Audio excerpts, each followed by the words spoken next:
Good morning, everybody. I think we should start in order that we finish on time. Thank you for coming over the weekend and you're sparing your weekend time to catch up with us. And we are going to start with a lecture which is given by Dr. John, who is an associate professor of health data science and Wellcome Trust fellow with a background in medical statistics and epidemiology.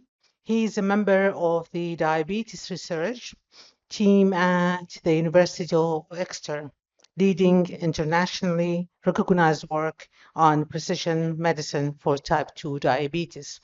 So today we're going to hear all about diabetes. Yeah, it's a visual. Hello, everyone. My name's Professor John Dennis from the University of Exeter in the UK. It's an absolute honour to be with you today, and I'd like to start by thanking the organisers of the Bahrain Diabetes and Endocrine Review for their very kind invitation to have me speak here today. Just going to share my slides now. Great. So I'm a data scientist by training, and what I'm going to talk to you about today is what I think is really one of the most exciting areas in diabetes care, and certainly one of the most fast moving. And this is the idea of developing a precision medicine approach to improve the targeting of type 2 diabetes treatment. So in particular, I'm going to focus on a completely new tool to inform choice of optimal type 2 diabetes treatment, which is the Exeter 5-drug model that we published in the Lancet last year now. Before we go any further, I have no conflicts of interest to declare.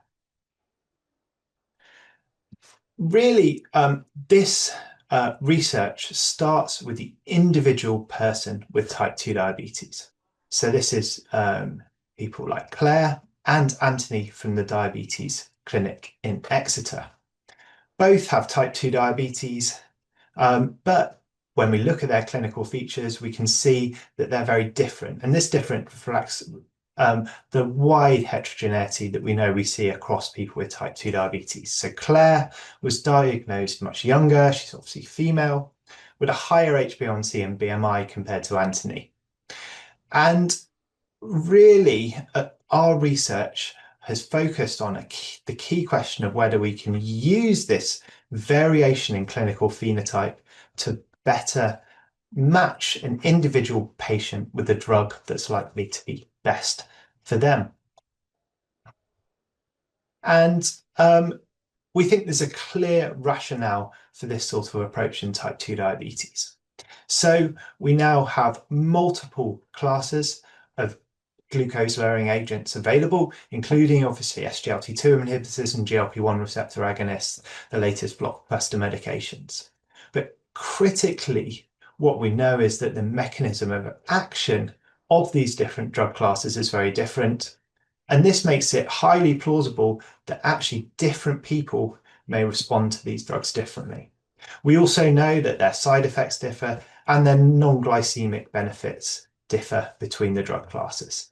And actually these non-glycemic benefits, so this is things like cardiovascular and kidney benefits of SGLT2 inhibitors and weight loss for GLP-1, for example, mean that actually precision prescribing is happening now, and certainly international guidelines are becoming increasingly sophisticated, including risk-based stratification for these endpoints. However, in contrast, and despite the fact that the fundamental aim of diabetes treatment is to lower blood sugar, actually how an individual is likely to respond to a specific drug is not known. What is known is that actually at the individual level, HbA1c response to all type 2 diabetes drug treatments appears highly variable. So here we have data from a large RCT of 3 older treatments now, metformin, sulfonylureas, and TZDs.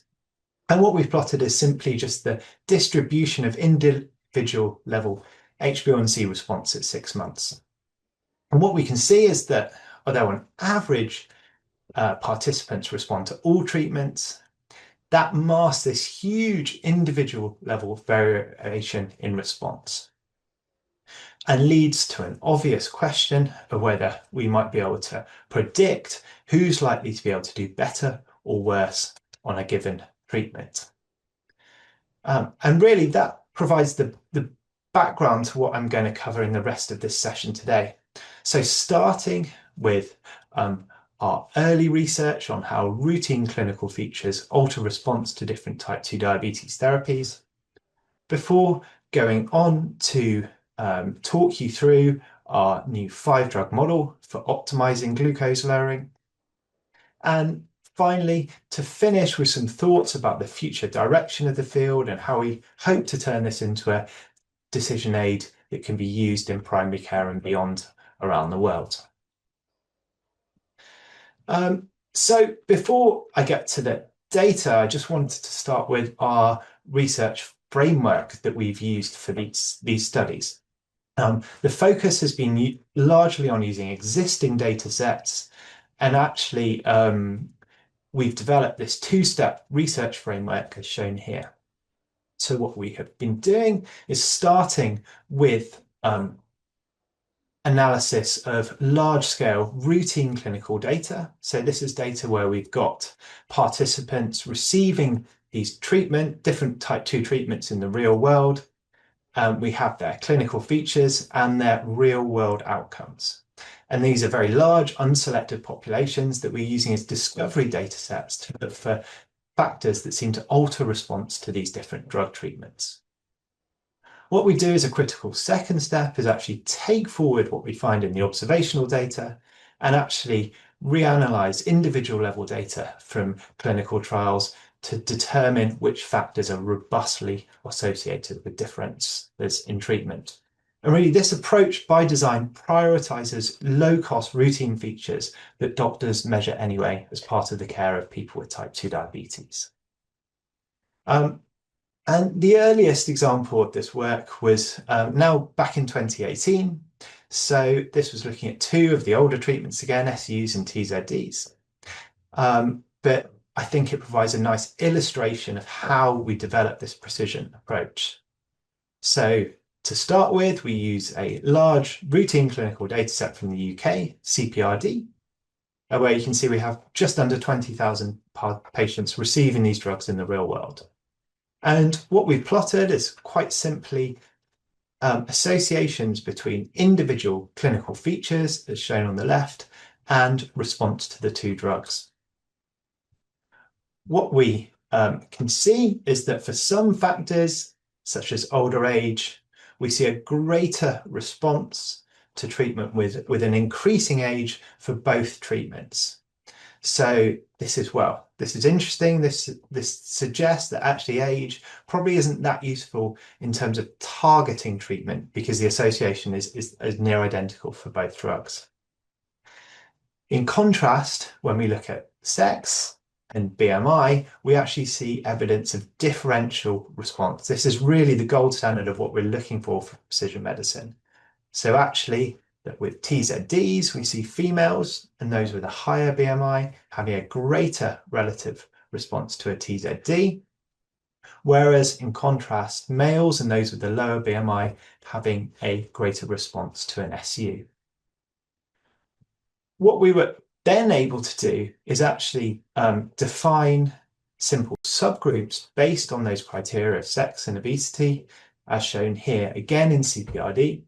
So on the left, we have this non-obese male group, and we can see this enhanced response to SUs over TZDs, and the opposite pattern on the right for obese females, so greater response to TZD than SU. What we were then able to do is actually show that this subgroup approach was reproducible even in RCT data when participants were randomized. So we reanalyzed the ADOPT RCT, a large older trial, and actually showed that differences in HbA1c response were clear by subgroup up to 5 years after starting treatment. So that those males with a lower BMI had this greater response, especially early on, to sulfonylureas, whereas those females with a BMI over 30 had a much greater and more sustained response to TZDs than SU. And so this provided exciting early insight into the potential for using routine features to target treatment.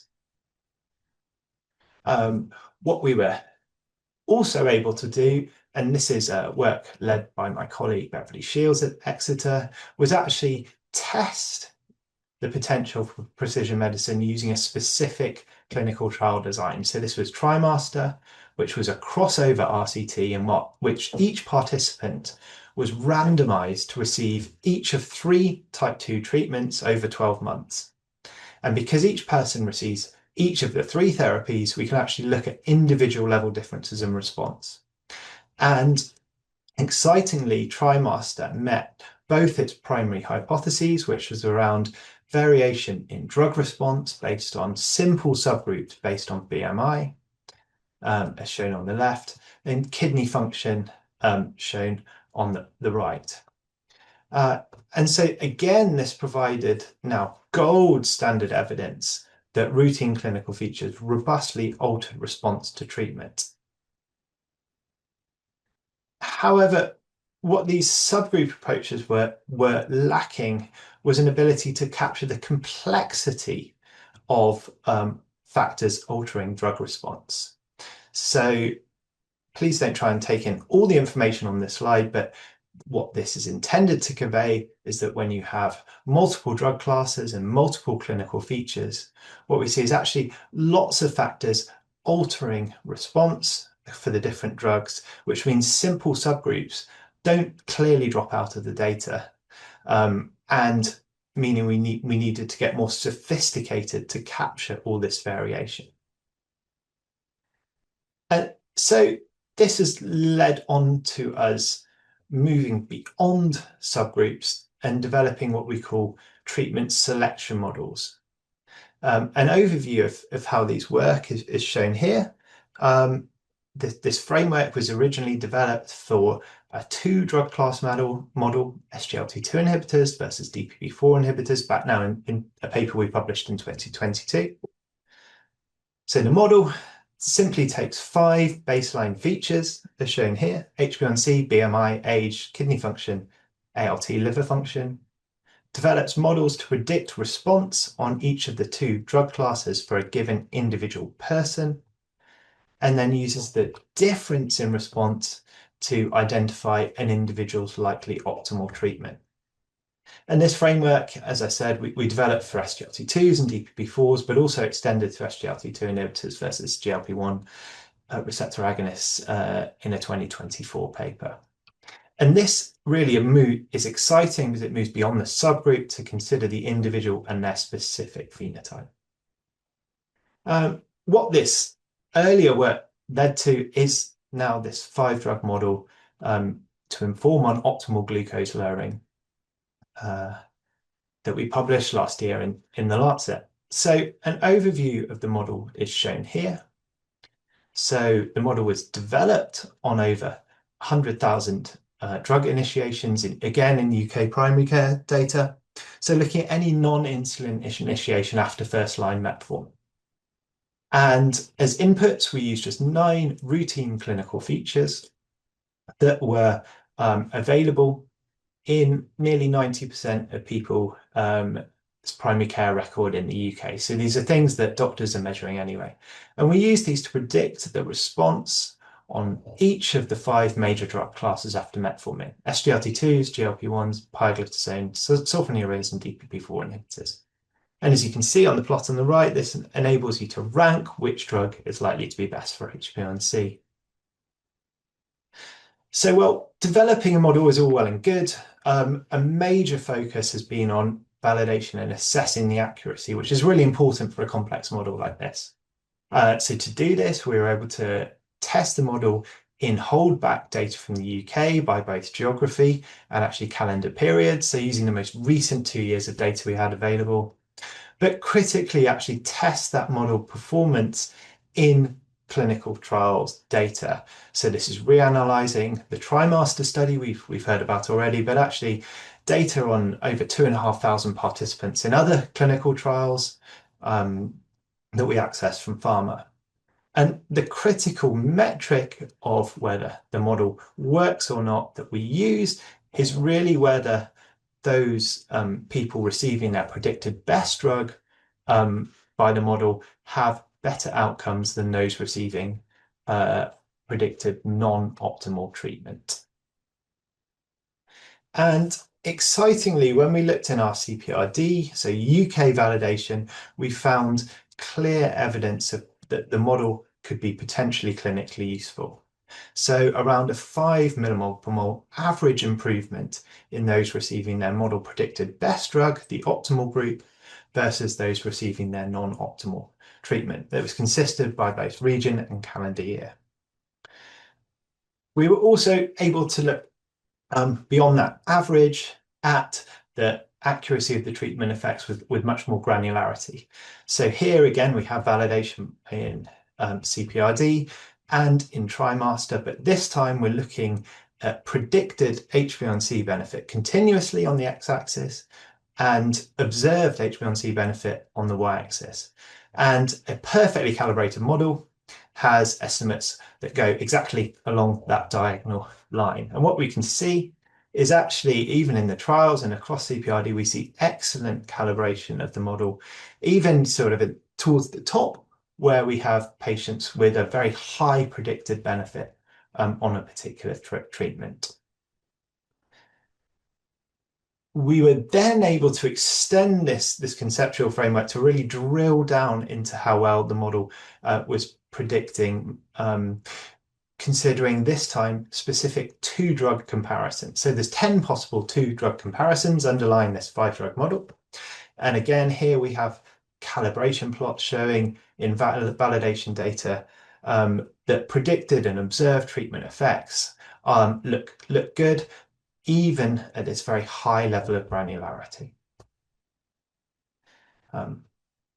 This is also the case in the clinical trials. So we don't have trial data on participants randomized to all 5 drugs in the same data set, but actually we were able to again look pairwise at these 2-drug comparisons, and this time for SGLT2 inhibitors versus SUs.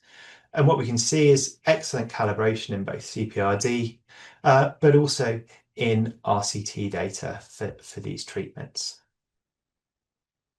So I think where we were after this is we had, increasingly good evidence that the model seemed to be quite accurate at predicting which drug is likely to be best in terms of glycemic response.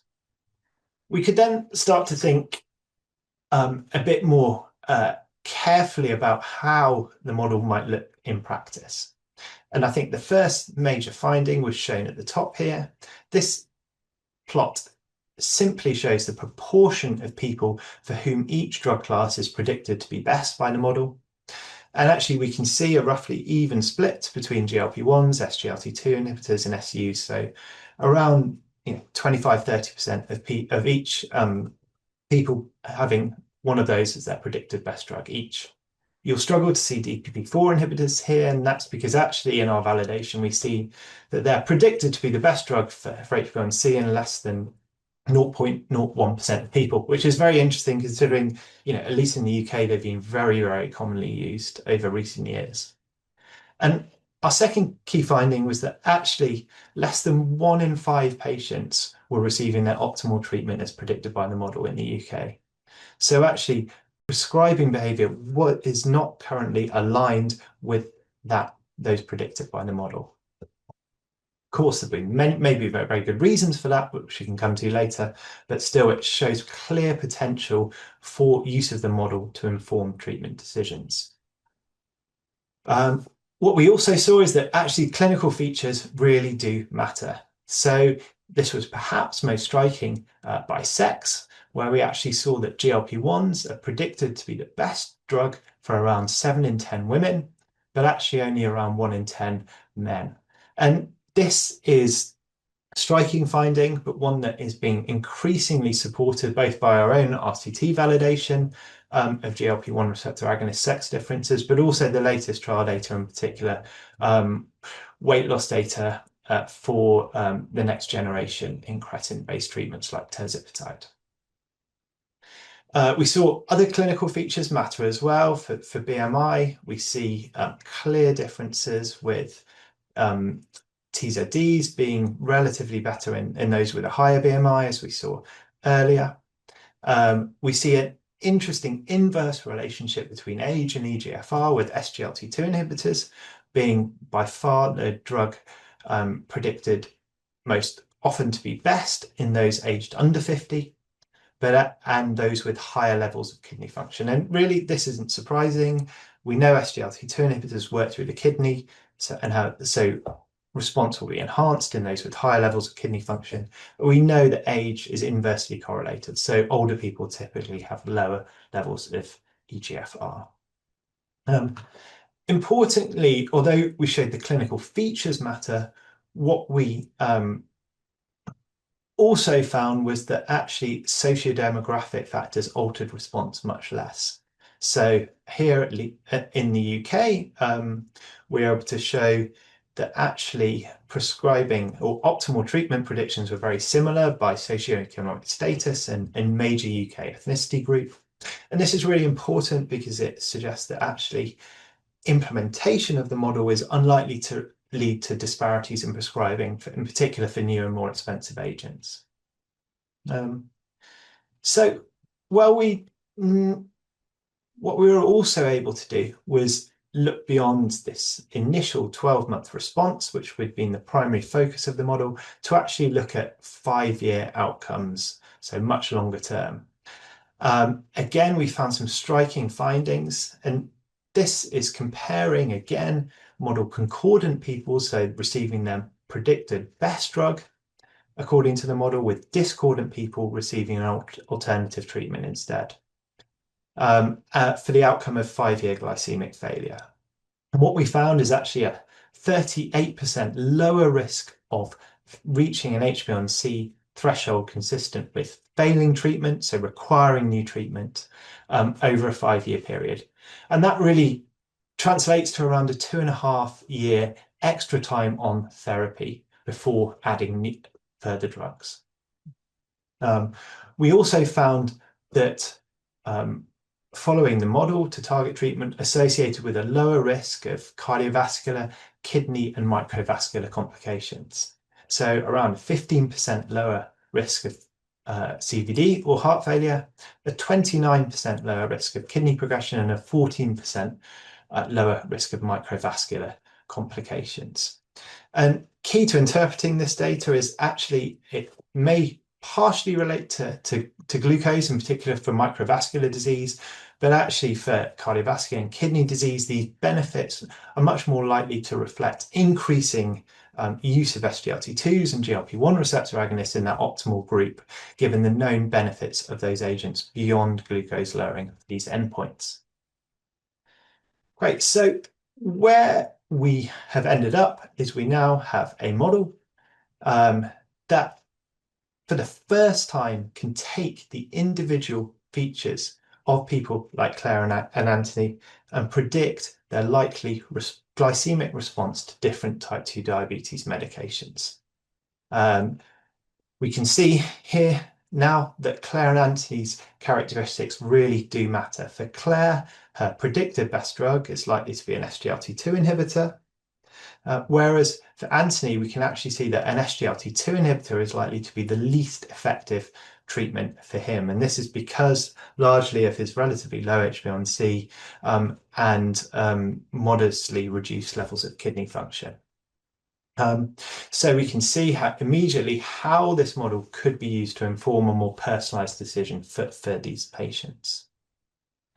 So to summarize, where we are at is that we have developed a new approach to type 2 diabetes prescribing, allowing selection of optimal treatment based on glycemic response.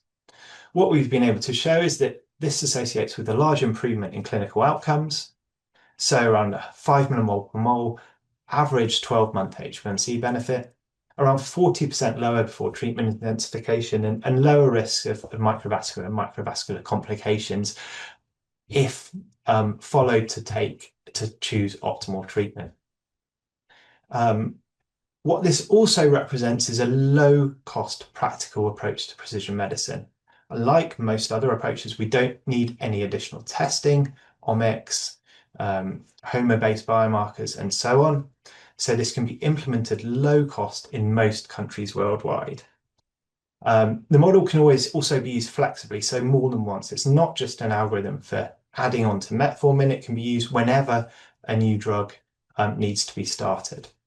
And the hope is that this can augment and certainly not replace existing guidelines that includes that information on side effects and on the non-glycemic benefits of newer agents.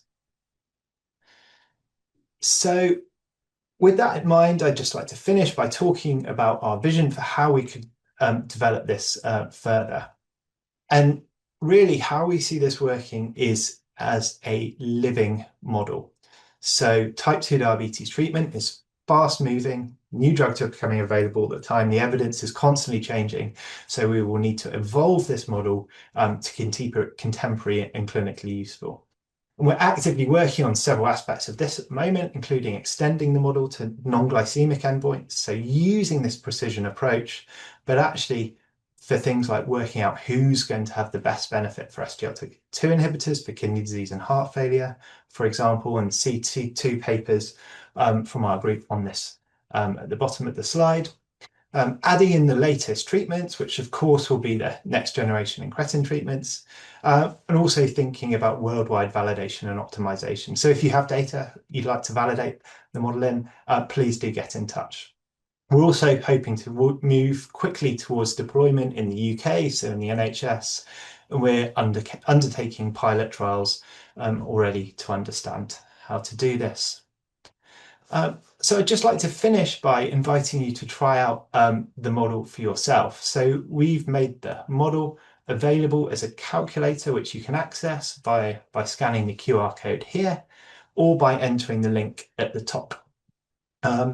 So I will leave this up to give you a second to do this. I would caveat that the website can slow down and occasionally crash if lots of people try it at the same time. So please do be patient if you don't get on straight away. I would also like to highlight that this is a research only tool at the moment. So although we've done the validation, as you can see, we can't say it's a model for clinical care yet. There are further steps in terms of medical device regulation we need to go through. And obviously this model is designed to inform on HbA1c reduction only. And as we know, there are many factors that need to be considered beyond HbA1c when choosing the best drug for an individual.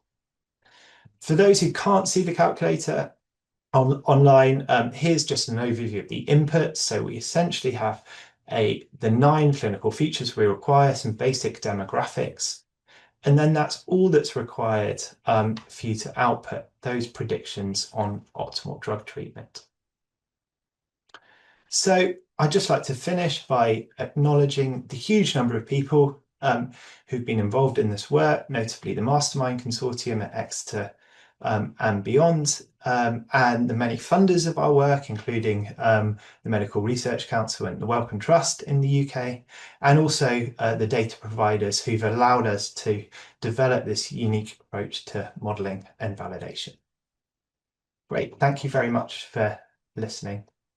And I look forward to the second session later this afternoon. Bye for now.